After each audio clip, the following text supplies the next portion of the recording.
श्री शिवाय नमस्तुभ्यम। हर हर महादेव। आज शिव महाप्राण के दौरान गुरुजी पंडित प्रदीप मिश्रा जी बहुत रोए, इतने भावुक हुए कि उन्हें देखकर कथा पंडाल में बैठे सभी शिव भक्त भी रोने लगे। क्या था कारण, आखिर क्यों गुरुजी फूट फूट के रोने लगे, उसके लिए ये वीडियो आप अंत तक देखिएगा।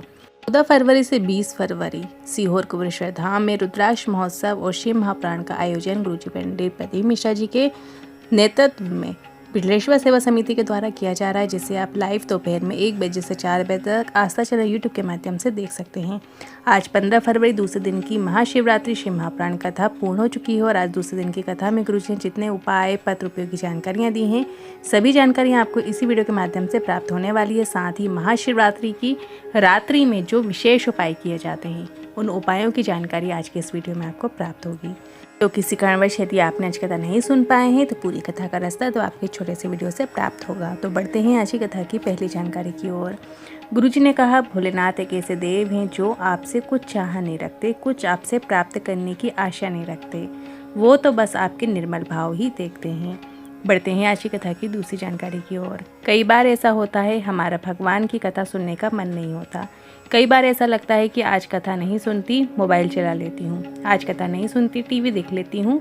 ऐसा भगवान इसलिए आपके साथ करते हैं क्योंकि आप अगर भगवान की भक्ति में डूबे रहोगे तो भगवान को आपको आपकी सभी उलझनें सुलझाते रहना पड़ेगा, कष्टों को दूर करना पड़ेगा, और ऐसा ना हो इसलिए आपका भगवान की कथा में, भगवान की भक्ति में मन नहीं लगता। बढ़ते हैं आज की कथा की तीसरी जानकारी की ओर। दुनिया जिसके पास मांगने आती है वो आपके घर, आपके गांव, आपकी कॉलोनी में झोली फैलाने क्यों आएगा। अगर आपके क्षेत्र में कोई बिटलेश्वर सेवा समिति या कुबेश्वर धाम के नाम से पैसे या कुछ भी मांगने आ रहा है तो वो व्यक्ति आपके साथ फ्रॉड कर रहा है और उसे ले जाकर जेल में बंद करवा दो, ये आपका कार्य है। ये जानकारी आज की कथा में गुरुजी ने दी है। बढ़ते हैं अगली चौथी जानकारी की ओर। प्रीति सिंह जी पत्र लेकर आई, लिखती हैं, पिछली बार रुद्राक्ष महोत्सव में आए थे, मालूम था रुद्राक्ष नहीं मिलेगा। हम कंकर शंकर लेने आए और कथा सुनी। बेटे को लेकर आए जो ना सुन पाता था, ना बोल पाता था, ना चल पाता था। डॉक्टर ने उसे विकलांग का सर्टिफिकेट दे दिया था। रोज कथा पंडाल की मिट्टी उसके शरीर में लगा देती और बाबा से प्रार्थना करके आ गई कि 1 साल में मेरे बेटे को चलाने का कार्य भोलेनाथ अब आपका है। और फिर 1 साल बाद आई हूँ, मेरा बेटा बोलने लगा है, सुनने लगा है और थोड़ा थोड़ा चलने भी लगा है। उसी का आभार व्यक्त करने कथा पंडाल में आई हूँ। और ये लड़का जब धीरे धीरे लड़खड़ाते हुए चलना शुरू किया, उसे देखकर गुरुजी की आंखों में ऐसे आंसू आए जो रुके ही नहीं, थमे ही नहीं।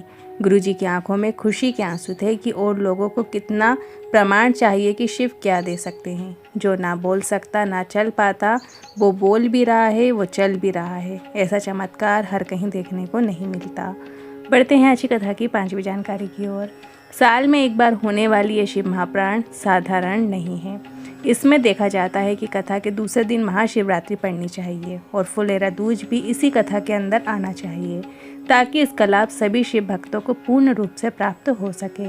अभी फुलेरा दूज पड़ने वाला है, उसके भी गुरुजी के बताए कुछ विशेष उपाय जो कि हम आने वाली वीडियोस में आपके साथ शेयर करेंगे। फुलेरा दूज जो है वो भी एक विशेष पर्व है। बढ़ते हैं अगली 6वीं जानकारी की ओर। आज गुरुजी ने कहा, की जो शिव चर्चा हुई थी उसमें भी हमने कहा था और आज हम फिर कहते हैं, कितना सुंदर कहा है। शिव महाप्राण में सतयुग में भोलेनाथ को प्रसन्न करने के लिए माणिक, हीरे, रत्न की शिवलिंग का पूजन करना पड़ता था। फिर जब त्रेता युग आया तो त्रेता युग में जो सोने की शिवलिंग के पूजन की महत्वता होती थी, सोने के शिवलिंग की पूजा होती थी। द्वापर युग जब आया तब पारे के शिवलिंग की पूजन होने लगी। और अब जो कलयुग है, कलयुग में केवल मिट्टी के शिवलिंग का मात्रा पूजन करेंगे, उतने से ही भोलेनाथ प्रसन्न हो जाते हैं। तो आज महाशिवरात्रि है। महाशिवरात्रि के इस पावन पर्व पर आप सभी पार्थिव शिवलिंग का पूजन निर्माण ज़रूर करें, छोटे रूप में करें, अपने गमले में ही करें, पर ज़रूर करें। किसी वृक्ष के नीचे भी आप पार्थिव शिवलिंग का निर्माण कर पूजन अर्चन कर सकते हैं या अपने घर में ही चौक का पटा रखकर फिर पार्थिव शिवलिंग का निर्माण करके पंचामृत से स्नान करके जैसा भी आपसे शॉर्ट में पूजा बने वैसे आप पूजा कर सकते हैं। और एक गोल बाती का घी का दिया आप जरूर प्रज्वलित कीजिएगा। बढ़ते हैं आज की कथा की 7वीं जानकारी की ओर। आज गुरुजी ने सभी से एक पौधा लगाने का आग्रह किया है। आप बेलपत्र का पौधा आज के दिन जरूर लगाएं, अवश्य लगाएं। बढ़ते हैं आज की कथा की 8वीं जानकारी की ओर। आज महाशिवरात्रि की रात्रि का विशेष उपाय है कि घर में यदि पैसा आ ही नहीं रहा है, ना व्यापार चल रहा है, ना नौकरी लग रही है, तो एक ऐसा उपाय है जो साल में सिर्फ एक बार ही किया जाता है।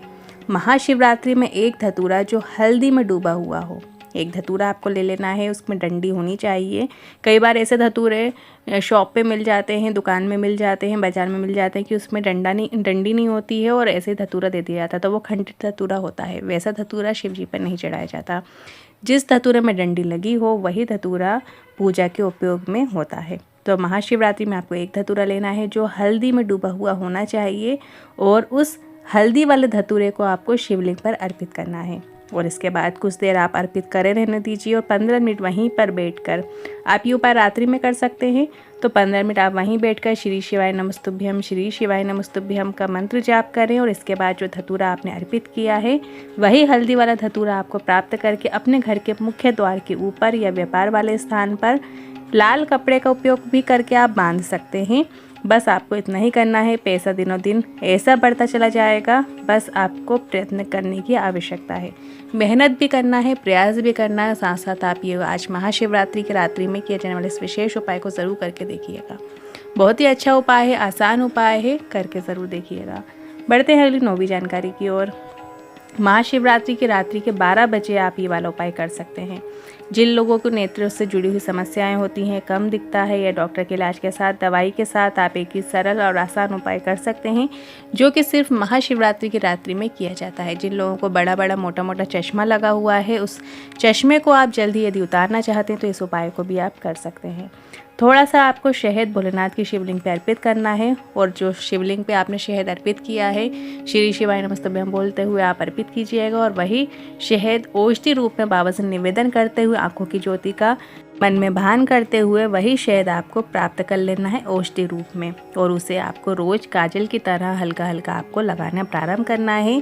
थोड़ी आपको आंखों में जलन दे सकता है, पर आपकी आंखों की जो ज्योति है जो चली गई है वो वापस आपकी ज़रूर आएगी और जो आंखों से जुड़ी समस्याएं हैं वो बाबा देवादिदेव महादेव उसे जल्दी ही दूर करेंगे। बढ़ते हैं अगली 10वीं जानकारी की ओर। महाशिवरात्रि की रात्रि में किन्हीं 5 वृक्षों के नीचे दीपक ज़रूर लगाएं। धन प्राप्ति के लिए, कर्जा मुक्ति के लिए या जो भी आर्थिक समस्याएं होती हैं उन्हें दूर करने के लिए आप दिया ज़रूर लगाएं। आज की ही रात्रि में आपको ये दिया ज़रूर लगाना है। एक दिया आपको बेलपत्री के वृक्ष के नीचे लगाना है। जब आप बेलपत्री के वृक्ष के नीचे दिया लगाएं तो वहाँ पे आपको लंबी बाती का प्रयोग करना है, घी का प्रयोग करना है। दूसरा जो दिया है वो आपको वट वृक्ष के नीचे प्रज्वलित करना है। वट वृक्ष के नीचे आप या तो गोल बाती का दिया लगा सकते हैं। वहीं तीसरा दिया आपको आंवले के वृक्ष के नीचे लगाना है, वहाँ पे भी आप गोल बाती का दिया लगा सकते हैं। चौथा दिया आपको शमी के वृक्ष के नीचे लगाना है, वहाँ पे भी आप गोल बाती का दिया लगा सकते हैं। और 5वां दिया आपको आम के वृक्ष के नीचे लगाना है, जो आम का पेड़ होता है वहाँ पे आपको लगाना है। यहाँ पे हम पीपल का पेड़ इसलिए नहीं बता रहे हैं क्योंकि आज रविवार है और रविवार के दिन पीपल के वृक्ष के नीचे नहीं जाया जाता, तो इस बात का आपको स्मरण रखना है, ध्यान रखना है। पीपल के वृक्ष के नीचे आज के दिन आपको भूल कर भी नहीं जाना है। और जो ये दिए हैं आप बेलपत्र के वृक्ष के नीचे लगाएं, वट वृक्ष के नीचे लगाएं, आंवले के वृक्ष के नीचे लगाएं, शमी के वृक्ष के नीचे लगा सकते हैं या आप आम के वृक्ष के नीचे भी लगा सकते हैं। साथ ही महाशिवरात्रि के दिन आप कहीं पे भी यदि दीपक नहीं लगा सकते हैं तो 2 जगह आप दिया ज़रूर लगाएं। एक आपको भोलेनाथ के मंदिर में शिवलिंग के सामने शिव शक्ति के निमित्त 2 दिए लगाना है, एक गोल बाती का दिया और एक लंबी बाती का घी का दिया आपको शिव शक्ति के निमित्त लगाना है, जिसमें आपका घी का प्रयोग करना है। सबसे पहले आपको गोल बाती का घी का दिया प्रज्वलित करना है और उसके बाद आपको लंबी बाती का, जो कि शक्ति के निमित्त वो जो दिया है वो आपको प्रज्वलित करना है। शिव शक्ति के निमित्त ये 2 दिया आपको भोलेनाथ के मंदिर में ज़रूर लगाना है और वही 2 दिया आपको बेलपत्री के वृक्ष के नीचे लगाना है। जैसे आप अन्य किसी वृक्ष के नीचे नहीं जा सकते हैं तो आप एक भोलेनाथ के मंदिर में दिया लगाइए और एक बेलपत्री के वृक्ष के नीचे आपको ये 2 दिए लगाना है। शिव शक्ति के निमित्त ये दिए लगते हैं। घर में किसी भी प्रकार की समस्या नहीं होती है, घर में धन से संबंधित कोई भी आर्थिक समस्या आपको देखने को नहीं मिलेगी। महाशिवरात्रि का जो दिन होता है, पर्व होता है, वो बहुत ही ज़्यादा शक्तिशाली होता है, बहुत ही ज़्यादा पावरफुल होता है, बहुत ही पॉजिटिव एनर्जी वाला दिन होता है। तो इस दिन आप ये जो दिए हैं आप ज़रूर लगाएं और श्री शिवाय नमस्तुभ्यम शिव के नाम का जाप अवश्य करें। साथ ही एक दिया आप अपने घर के मुख्य द्वार की चौखट पे ज़रूर लगाएं। मुख्य द्वार पे जब आप लंबी बाती का घी का दिया ज़रूर लगाएं। महाशिवरात्रि का पर्व है तो लंबी बाती का घी का दिया आप अपने घर के मुख्य द्वार में भी अवश्य लगाएं।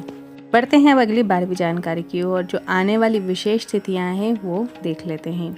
16 फरवरी सोमवार के दिन फाल्गुन कृष्ण चतुर्दशी तिथि है। फिर 17 फरवरी को मंगलवार फाल्गुनी अमावस्या तिथि है। फिर 18 फरवरी को फाल्गुन चंद्र दर्शन है, क्योंकि इस दिन जो दूज का चांद होता है इस दिन उसके दर्शन अवश्य करना चाहिए। किसी प्रकार की बीमारी घर में प्रवेश नहीं करती है। और जो फुलेरा दूज आने वाला है वो 19 फरवरी को फुलेरा दूज है। इससे जुड़े गुरुजी के बताए कुछ विशेष उपाय हैं जो कि हम आने वाले वीडियोज़ में आप सभी के साथ ज़रूर शेयर करेंगे। आज के इस वीडियो से संबंधित मन में कोई सवाल या क्वेश्चन है तो कमेंट के जरिए पूछ सकते हैं। वीडियो थोड़ा भी उपयोगी लगा हो तो वीडियो को लाइक करके कमेंट बॉक्स में हर हर महादेव ज़रूर टाइप कीजिएगा। श्री शिवाय नमस्तुभ्यम।